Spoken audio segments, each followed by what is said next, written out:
de commemoració de la Constitució. M'he desenllaçat els papers abans, ara.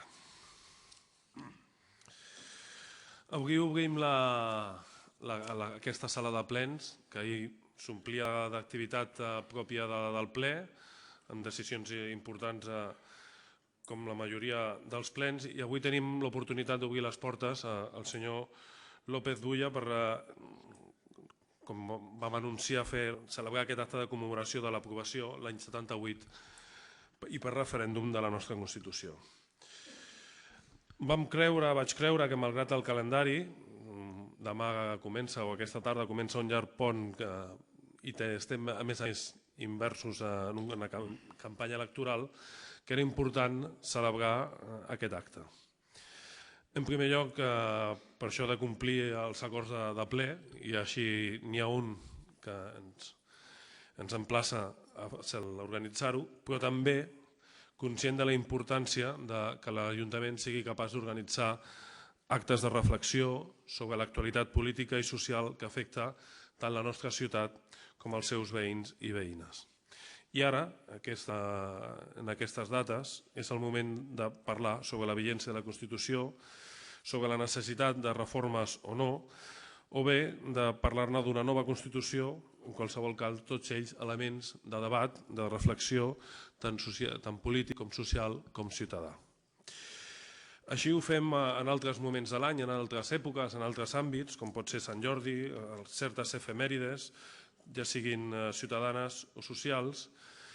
I ara, és la idea que vaig reiterant en aquesta petita breu introducció, ho fem sobre la Constitució, sobre tot aquest període històric que es va obrir amb la seva aprovació i amb una xerrada, una conferència que entenc serà molt interessant i que ens obrirà, posarà sobre la taula forces preguntes només llegint el títol de la mateixa. Breument, el senyor José Luis López Dulla, sabeu que està vinculat a Mataró, va arribar a la nostra ciutat el 1965, ha estat sindicalista en la clandestinitat, en la transició i en la democràcia, va ser líder de comissions obreres i va tenir un paper determinant i protagonista en la construcció de la llibertat sindical. Va ser protagonista, ell i tant altra gent, sovint poc reconeguts, va ser protagonista que la llibertat arribés a les fàbriques i als llocs de treball, sindicats legals i lliures, o també de la derogació de la legislació laboral franquista i d'encetar nous drets laborals individuals i col·lectius per als treballadors. El senyor López Dulla ha fet sempre política i aquest fer política l'ha portat a ser diputat al Parlament de Catalunya amb la candidatura d'Iniciativa Catalunya Verds, Esquerra Unida i Alternativa, i ara és un reconegut articulista i blogger que expressa els seus pensaments i opinions en un blog que té el títol Metiendo Bulla, que em permeto recomanar a tots els presents. Senyor López Dulla, públicament li transmeto el que li he dit abans. Moltes gràcies per acceptar la nostra invitació. Benvingut en nom de tota la corporació a l'Ajuntament de Mataró, que és també casa seva, i si és tan amable, doncs escoltarem tots ben atents les seves paraules. Moltes gràcies.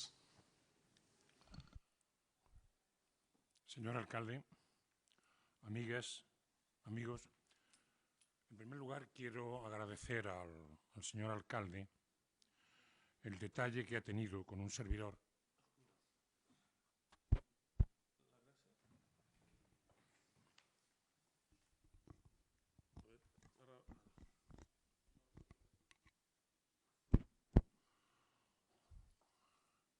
agradecerle al señor alcalde el detalle que ha tenido con un servidor al invitarme a hablar en esta importante ocasión,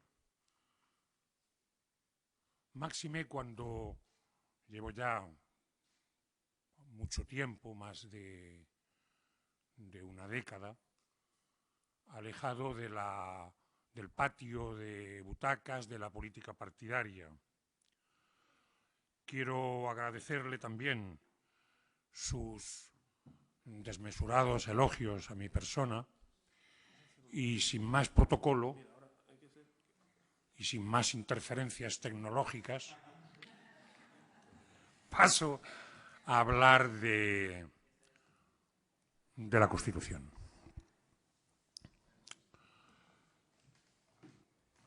Yo creo que la Constitución fue, siguiendo aproximadamente lo que dejó escrito para otros asuntos el filósofo alemán Hegel, lo completamente otro, es decir, lo radicalmente distinto con relación a la dictadura franquista. Eso vivencialmente lo podemos afirmar con énfasis quienes sufrimos aquel periodo tan horroroso de la historia de nuestro país. Y entiendo que pueda ser relativizado el texto constitucional, cosa que no comparto, por quienes no vivieron aquel horror.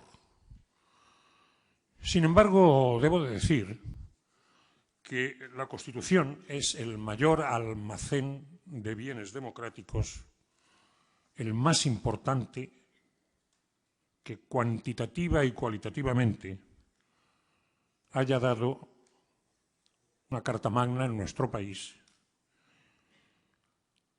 cosa que soy consciente de que voy, en cierto sentido, a contracorriente de algunos de mis antiguos cofrades en la lucha política. Sin embargo, visto con cierto sosiego y con la perspectiva del tiempo, y sobre todo cayendo en la cuenta de lo que está ocurriendo en el mundo, creo que la Constitución se encuentra hoy con dos problemas.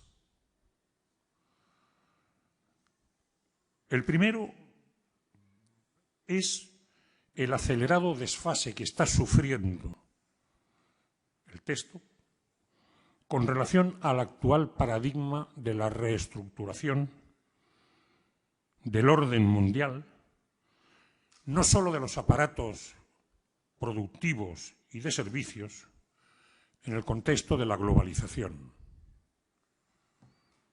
El segundo es que, fruto de la conquista de los contenidos de la misma Constitución, los poderes territoriales, léase las autonomías, en esos poderes se han ido desarrollando hasta tal punto una serie de elementos que hoy están constituyendo una serie de interferencias no exactamente al texto fundante, sino a su lectura mecánica y administrativista. Que esta interpretación pueda ser una paradoja ya es harina de otro costal. En todo caso, uno y otro problema, el del contexto de la innovación, reestructuración en el marco de la globalización de un lado y de otro lado la cuestión territorial, dicha coloquialmente, exigirían la necesidad de una reforma del texto constitucional. Yo entiendo que de estas interferencias no se ha enterado la política instalada, que siempre hizo una lectura burocrática, repito, administrativa de Constitución. Ese tipo de lectura ha creado una ausencia de pedagogía que explicaría parcialmente la aparición de una corriente crítica minoritaria, pero mediáticamente potente en las redes sociales hacia la Constitución y, por extensión, a la transición española. No comparto sus, lo diré cariñosamente, porque en un día como hoy no hay que ser excesivamente tosco ni grosero, cosa que ya me gustaría porque es mi carácter normal, como conocéis algunos de ustedes, pero no comparto esos ingenuos argumentos. Esta corriente, a mi opinión, ha venido a decir que los males de nuestro tiempo están vinculados a la transición y a la Carta Constitucional. Pero no han tenido en cuenta, en el mejor de los casos, que a mediados de los años 80 se va consolidando en España y en el patio de vecinos europeo una, repito, porque va a ser el leitmotiv de mi intervención, una espectacular innovación y reestructuración globalizante. Una acentuación, quiero decir, de la crisis de los estados nacionales bajo la hegemonía de las políticas neoliberales que van golpeando fundamentalmente la condición de vida y de trabajo del conjunto asalariado, aunque no solo, en sus diversas tipologías. Yo creo que ahí está el problema central. Es decir, una cosa es la Constitución, con sus lógicas imperfecciones, con sus normales lagunas, y otra cosa es el hecho y la fisicidad, el aspecto físico de lo que ha significado, digamos, la aparición potente del neoliberalismo años después, lustros después de la aprobación y del referéndum de la Constitución. Así que quienes desde determinados sectores de la izquierda y también de las derechas, de algunas derechas, formulan tales quejas, están exculpando las políticas económicas que se imponen, así desde Madrid como de la Plaza Sant Jaume, viniendo de Vía Laietana a mano derecha, desde hace un lustro, provocando un empobrecimiento de masas. No hay relación directa ni indirecta entre esta situación actual y la Constitución. Es algo disparatado. Pero se ha convertido en lo que Verdi llamaba una parola scenica, una palabra escénica.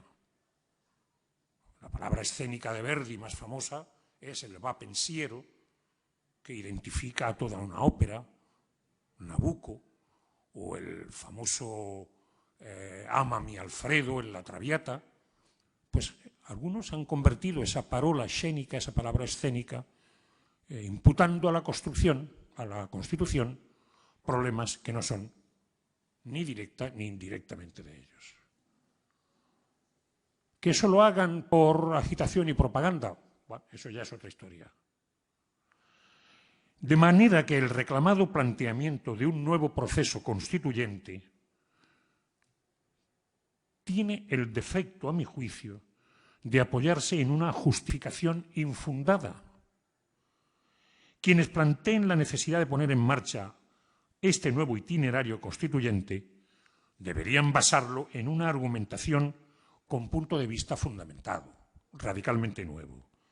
En todo caso, al final de mi intervención, retomaré esta historia. Vivimos en lo que se ha dado en llamar un cambio de época, o tomando prestado el famoso título de un gran libro de Karl Polanyi, una gran transformación. Se trata de una gigantesca mutuación de reestructuración e innovación de los aparatos productivos y de servicios de carácter global que ha cambiado el trabajo y la economía. Los sectores de los más media, convulsionados, en la pugna entre lo viejo y lo nuevo. Los financieros y de seguros, en continua efervescencia. Las multinacionales químico-farmacéuticas, las inmobiliarias, todos ellos entre sí, todos ellos globalizados. Que ha cambiado esa fase, el tradicional Estado-nación, que ha mutado la ciudad y producido importantes discontinuidades y cesuras en las formas de vida en que algunos hicimos nuestros primeros pasos en la vida del compromiso cívico y en la política. Toda esa convulsión ha sido producida mediante un desarrollo aparentemente objetivo de la ciencia y la técnica, pero también por una serie de decisiones conscientemente subjetivas de los poderes económicos y políticos. Ahora, en esta fase, estamos también en algo que es completamente otro con relación al periodo que representó la elaboración y la aprobación de la Constitución. Una Constitución, y esta, la nuestra, ya no es exactamente lo mismo en la globalización que cuando el Estado nacional parecía tener más forma, cuando estaba deportivamente hablando en forma. Déjenme decirles que si tales cambios globales han interferido los tradicionales poderes de los Estados nacionales, ¿cómo no iba a no interferir en la Constitución? Si no se reforma, por lo tanto, continuará desubicándose de los procesos en curso que no han hecho más que empezar. Ya nos avisó Habermas, en su famosa constelación posnacional, que las decisiones que toman los Estados, en virtud de sus competencias legítimas en sus territorios, coinciden cada vez menos con las personas, con los intereses de las personas, quería decir. A ello el filósofo alemán le llama agujeros de eficiencia, que vendría a ser un constructo similar a lo que los economistas llaman coste de oportunidad u otros lucro cesante, es decir, mientras haces una cosa que no es la que corresponde, te vas dejando plumas en todo ese itinerario.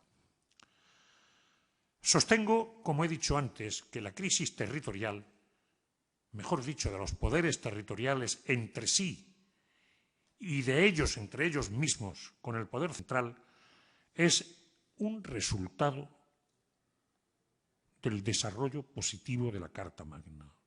Cierto, también de decisiones subjetivas de los intereses políticos, de unas decisiones que chocan entre sí, que tienen como elementos principales la pugna entre el centralismo y, en nuestro caso, Cataluña.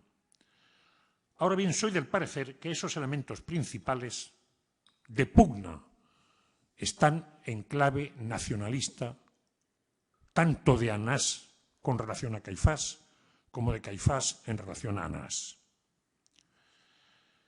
Tienen, en mi opinión, una misma raíz, la desubicación de los nacionalismos del actual paradigma de la globalización, porque se crean y se recrean en lo que podríamos decir festivamente, para no herir excesivamente a nadie, en las políticas de campanario. Por lo tanto, el nacionalismo carpetobitónico, como el catalán, son la expresión de que sus gestores políticos de aquí y de allá están desubicados de las grandes transformaciones en curso. Es una querella de antiguos que no perciben el cambio de época. Que eso se disfrace de otra cosa no impugna lo que intento decir. Que las izquierdas políticas y sociales, en un grado desigual, no lo hayan percibido, es algo tan sorprendente para lo que un servidor no tiene explicación. Por ambas razones, vale decir, el radicalmente nuevo paradigma y la cuestión territorial, es necesaria la reforma del texto constitucional. Con las actuales normas, ya que es sabido que leyes hacen leyes, que fue la ruptura con la vieja dogmática de que reyes hacen leyes. No, leyes hacen leyes. Francamente, no veo otra solución que la federal. Hay, en mi opinión, dos problemas en este sentido, y ninguno tiene que ver con que haya pocos o muchos federalistas en Cataluña y que se llegue tarde al problema federal. El primero es que parte de la política que se declara formalmente federalista tiene vértigo a ensartar la aguja. El segundo es que, ligado al anterior, nadie sabe de qué manera hay que darle contenido físico a toda una serie de cuestiones, en clave federal, de lo que podríamos llamar castizamente las cosas de comer. La fiscalidad como alma nutriente de las políticas del estado del bienestar y otras cuestiones. Mientras no haya un mayor acercamiento a estas cuestiones, a darle contenido físico al federalismo, mucho me temo que se estará haciendo retórica o, si se prefiere, un duelo académico. Necesario para los académicos, pero entre las necesidades académicas y las políticas no necesariamente hay, diríamos, intereses compartidos, ni contrarios, por supuesto. Con relación al universo de los derechos, me resulta conveniente traer a colación una de las enseñanzas de mi maestro Bruno Trentin, para mi juicio, el sindicalista europeo más fascinante posiblemente del siglo XX. Después eurodiputado, un gran amigo de España. Bruno Trentin, un sindicalista de una enorme potencia intelectual, que fue secretario general de la Confederación General Italiana del Trabajo, la CGIL, que considera que cada revolución industrial, con la salvedad, digo yo ahora, de que lo actual es algo más que una revolución industrial, cada revolución industrial, decía el maestro, cuestiona los equilibrios de poder y las formas de subordinación en el trabajo. Por eso, digo yo, considero que el texto reformado, o a reformar, mejor dicho, debería llevar parejo una aproximación al nuevo paradigma de la globalización en relación a los derechos en el marco de esta fase de innovación tecnológica. De ahí que consideraría imprescindible la ficción de una serie de derechos de ciudadanía social vinculados al hecho tecnológico, porque los que se recogen actualmente están referidos al sistema fordista de producción. El sistema fordista de producción es, para hablar en términos coloquiales, la cadena de montaje, que también explica Charlotte, en su famosa película Tiempos modernos. Ese sistema fordista ya no existe. Es pura herrumbre, ya no existe. No existe. Y Mataró es una ciudad donde visiblemente. Hoy pasaba yo conmigo Jaume Puig y me dice, ¿te acuerdas de esto? Bueno, era el solar de Fábregas de Caral. Y tantas antiguas fábricas de Mataró que eran una especie de fordismo en miniatura, pero fordismo. La ciudad de Mataró es otra cosa. Y solo los que venimos de higos a brevas podemos ver los gigantescos cambios que se han operado en Mataró, para bien. Yo, la verdad es que creo que es una ciudad bellísima y una ciudad como tantas que han sobrepasado la fase del fordismo en miniatura, porque efectivamente con ser grandes no tenían ni punto de comparación con lo que eran las fábricas químicamente puras fordistas. Con toda seguridad, dadas las actuales circunstancias y el impacto de los atentados terroristas de matriz yihadista, es de suponer que se intentará un endurecimiento del texto constitucional. Me refiero al manoseado binomio libertad y seguridad. Sobre ello siempre se ha exigido un debate que yo tengo por trucado. ¿Por qué no se puede equiparar libertad y seguridad? Por esta sencilla razón. La seguridad es una variable dependiente de la libertad. O si se prefiere de otra manera, diremos que la seguridad no es una variable independiente de la libertad. Lo que quiere decir lo siguiente: la libertad es la función, en términos matemáticos hablando, por supuesto, y la seguridad es una variable de aquella. Y es sabido que hasta los párvulos saben la diferencia entre una función y una variable. ¿Quieren ustedes un ejemplo que, dicho por un reformista como un servidor, no despierta sospechas de bakuninismo?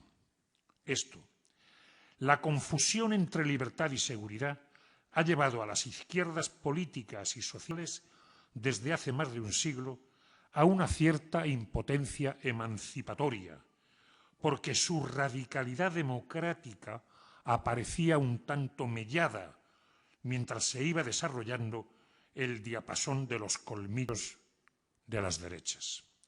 Entiéndase bien, cada vez que se ha suscitado este debate, las izquierdas se han ido empequeñeciendo.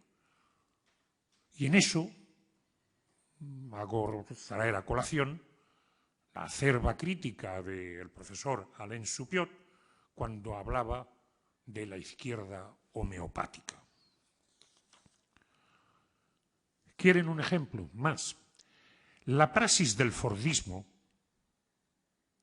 junto a la organización del trabajo que puso en marcha el ingeniero Taylor, el taylorismo, que es algo más que un sistema de organización del trabajo, ha querido imponer, y en buena medida ha impuesto, este dilema. A cambio de la seguridad, se debe renunciar a una importante parcela de libertad en el centro y puesto de trabajo, una formulación que fue convertida por el ingeniero Taylor en científica. Por lo general, el movimiento sindical no cayó en ese cepo, como lo prueba su constante itinerario de conquistas sociales en el centro y puesto de trabajo, aunque efectivamente también el movimiento sindical estuvo fuertemente condicionado. Lo que le lleva a nuestro amigo italiano, Trentin, a afirmar rotundamente que lo primero es la libertad, que es precisamente el título de su último libro, La libertad viene prima, que un servidor ha traducido al castellano y está publicado en uno de los blogs almacén que yo tengo por ahí, y es un placer leer al maestro. El discurso que sitúa la seguridad en el mismo eslabón que la libertad no solo es truculento, sino que sobre todo es una expresión más de una democracia autoritaria y demediada, porque interesadamente quiere confundirnos, repito, al equiparar la función con una de sus variables, más todavía porque las derechas, mediante dicha truculencia, quieren recuperar el terreno que fueron perdiendo a lo largo de los 2 últimos siglos, por lo menos desde que la libertad, igualdad y fraternidad, con todas sus imperfecciones y límites, fueron ganando terreno. Ahora, entrados en el nuevo paradigma de la revolución industrial en curso, la derecha cuestiona los equilibrios de poder y las formas de subordinación en el trabajo en todos los ámbitos, provocando no solamente la paralización de conquistas sociales, sino por primera vez en la historia, y de eso nadie ha caído en la cuenta, la regresión de los derechos sociales. Se habla de pérdida de derechos sociales. Mucho se habla de eso y muy bien por parte del sujeto social.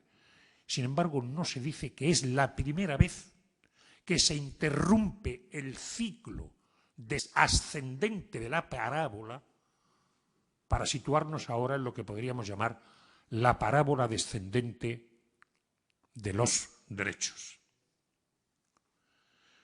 Con todo, soy del siguiente parecer, y es una pregunta de interpelación. ¿Es posible una reforma de la Constitución sin la autorreforma de la política?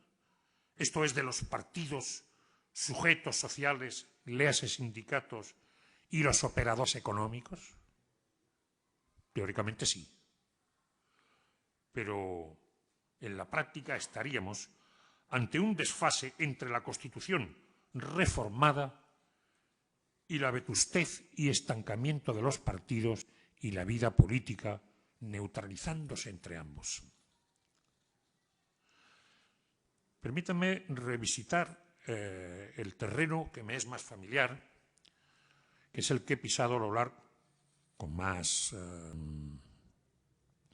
contundencia a lo largo de mi vida política, el sindicalismo confederal, que está consagrado en nuestra Carta Magna como una pieza fundamental del orden constitucional. Por cierto, improvisando ahora, ¿han caído los detractores de la Constitución o los que tienen una lectura chuchurría de la Constitución, que se recoge el derecho de huelga, pero no el derecho de lockout de los empresarios? Esto es algo novedoso. Y, sin embargo, yo no he visto valorar. No es que yo reivindique el derecho al lockout, al contrario, pero hago notar eso. Voy a decir 4 cositas sobre esta cuestión sindical para seguir el hilo de la pregunta anterior sobre la tan manoseada cuestión de la reforma política. Pero déjenme antes hacer una breve digresión.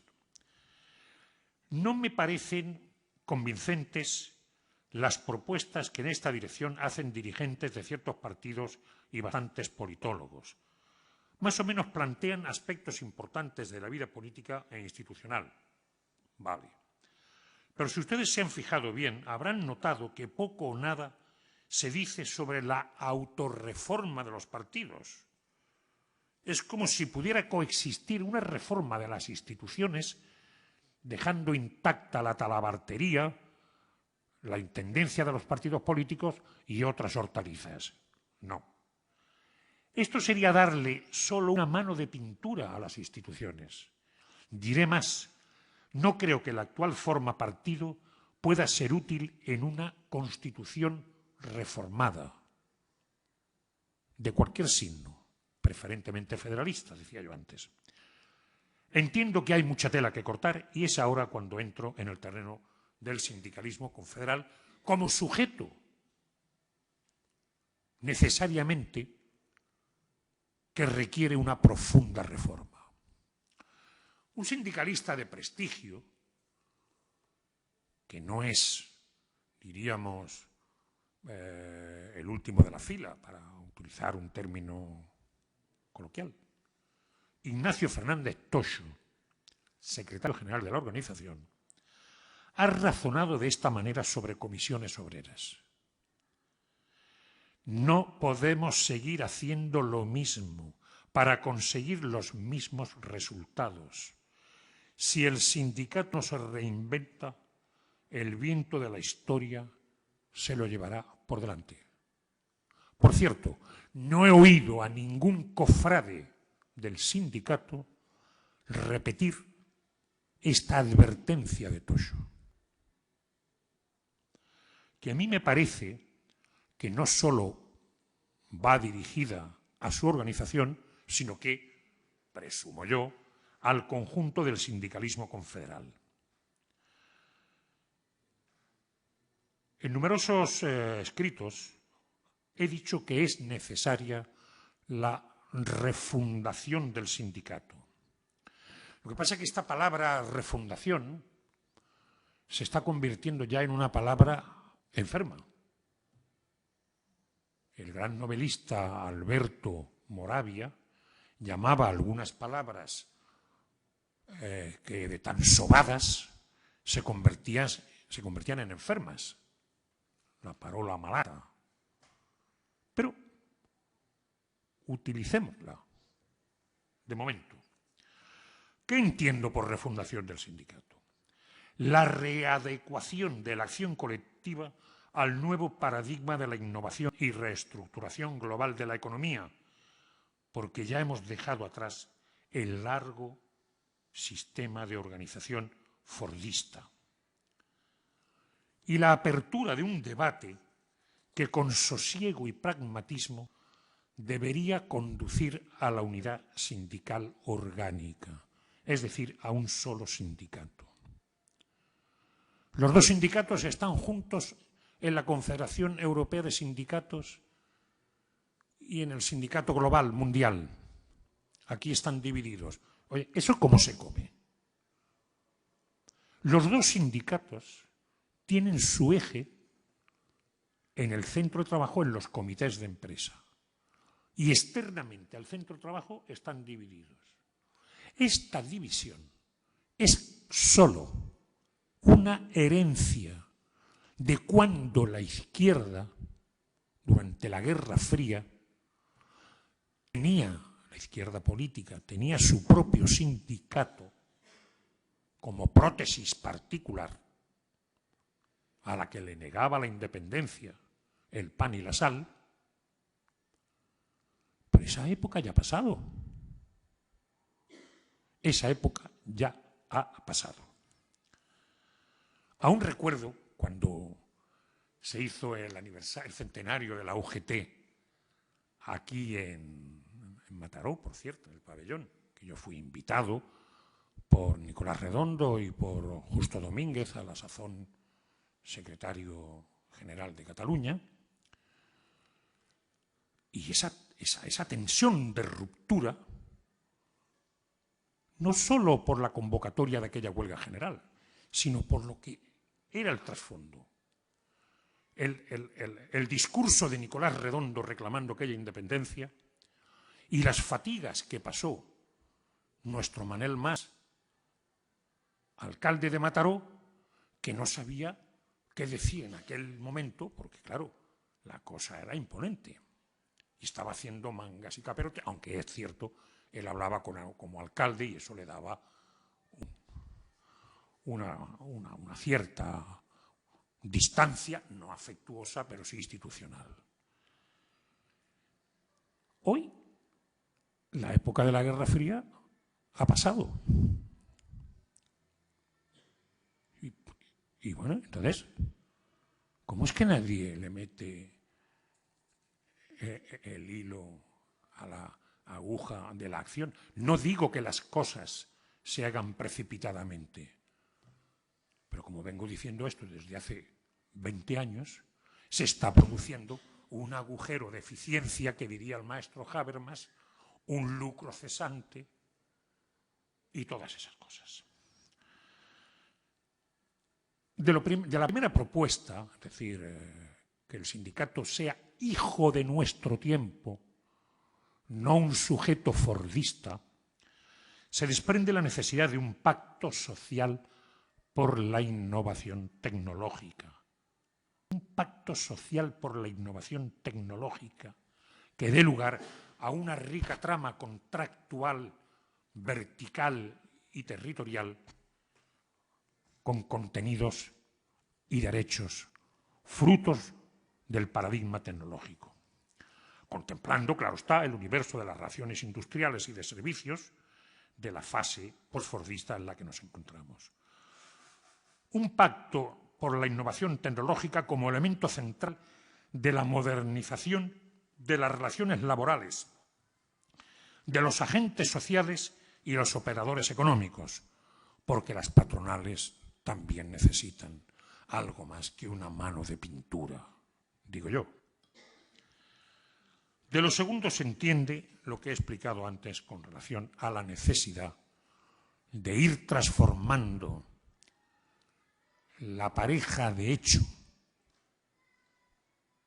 en la que se encuentran los dos sindicatos con ser ya algo más consistente, algo más firme. Pero amigos y amigas, hay un problema. Hay una poderosa interferencia en toda la necesidad de abonar ese regadío. Hay una tendencia a instalarse en el secano. Y de eso ya nos lo avisó Maquiavelo en su época, cuando decía, porque el que introduce innovaciones tiene como enemigos a todos los que se benefician del ordenamiento antiguo y como tímidos defensores a los pocos que de momento se benefician de lo nuevo, que es el eterno dilema de los reformadores. Por supuesto, estamos hablando de reformas con sentido de carácter progresista, porque también es general que esta palabra se ha prostituido, ya lo decíamos antes, en palabra enferma. Hace tiempo que venimos oyendo hablar de la necesidad del proceso constituyente en España. No teman, cojo carrerilla y les prometo que en 3 minutos acabo.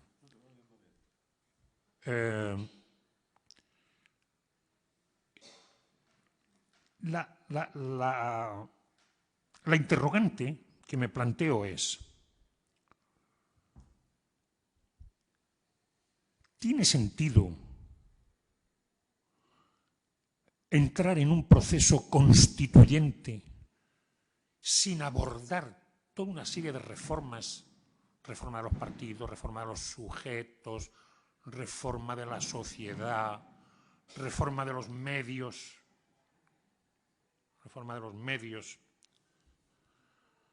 ¿No sería más interesante de momento entrar en un proceso reconstituyente en el sentido médico y terapéutico de la expresión?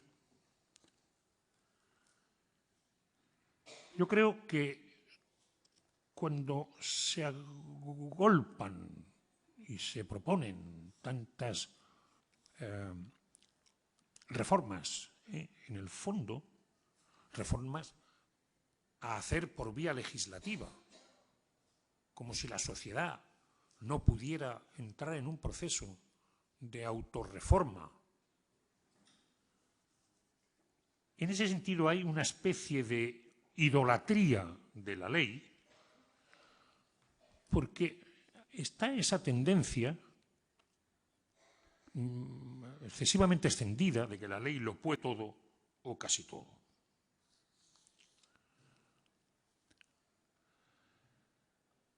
En resumidas cuentas, o hay reformas profundas en el carácter y la forma partido y sindicato, o el proceso constituyente, tal como me da la impresión que está concebido, sería agua de borrajas. Así pues, soy del parecer que la coexistencia entre un texto reformado o un nuevo texto constitucional, tanto da, sin un proceso reconstituyente, sería un cero a la izquierda. Con lo que, en apretada conclusión, lo fundamental aquí ahora, creo yo, es la regeneración de la vida política española. Mi amigo Bruno Trentín, al que recurro con excesiva frecuencia, hablaba de la necesidad de la reforma de la sociedad.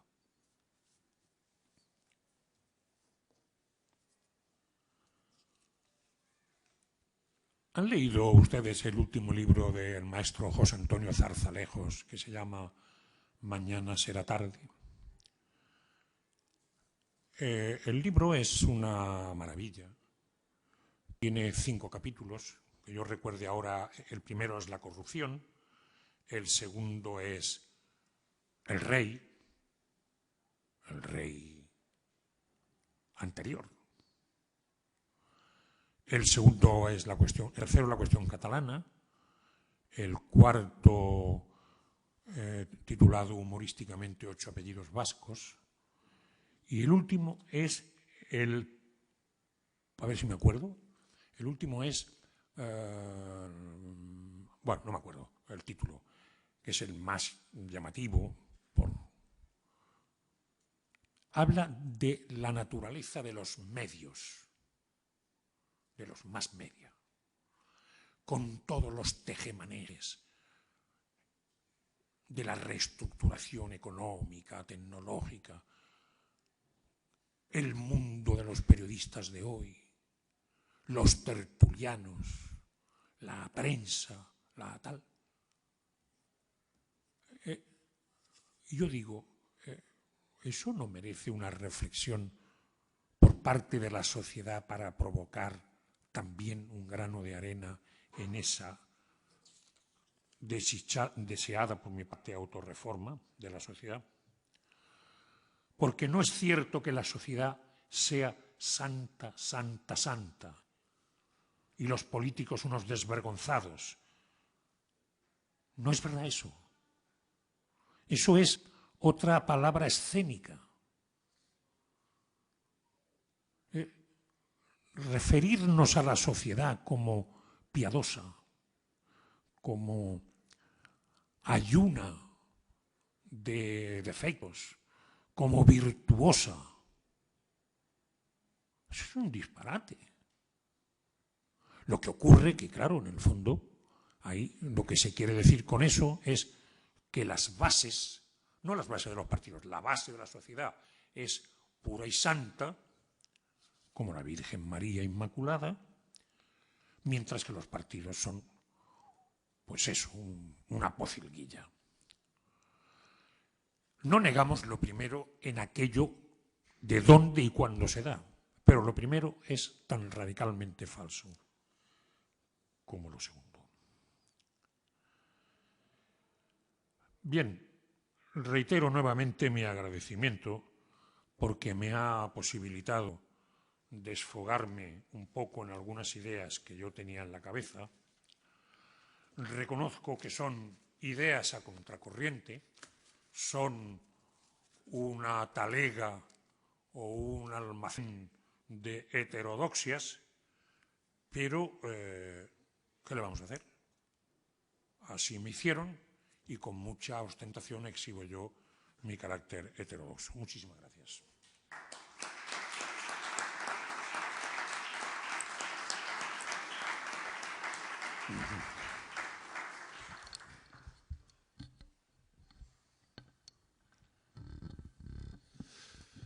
Yo antes de despedirnos me gustaría destacar alguna de las frases que me he podido ir apuntando. Y creo que titulares llamativos. La Constitución es un almacén de bienes democráticos. Una cosa es la Constitución y otra cosa son unos conceptos políticos que se pueden discutir más allá de ella y que continuamente probablemente estamos achacándolos a la propia Constitución.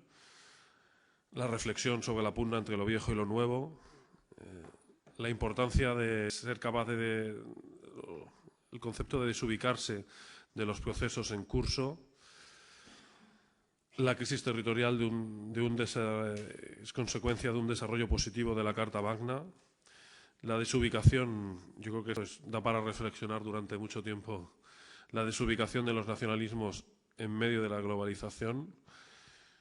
Aquí, en medio, el otro día que tenía la oportunidad de compartir con Joan Majó mesa y hablaba de que quizás desaparezca la mitad, una cuarta parte de los ayuntamientos, o que los ayuntamientos se reduzcan a una cuarta parte, y hablaba de la evolución de los estados. Pues yo creo que aquí también hay mucho de esa crisis identitaria. La seguridad es una variable dependiente de la libertad. Señor Bulla, tengo que corregirle que la mayoría de la gente no sabe la diferencia entre tensión y variable. Lo digo como profesor de matemáticas.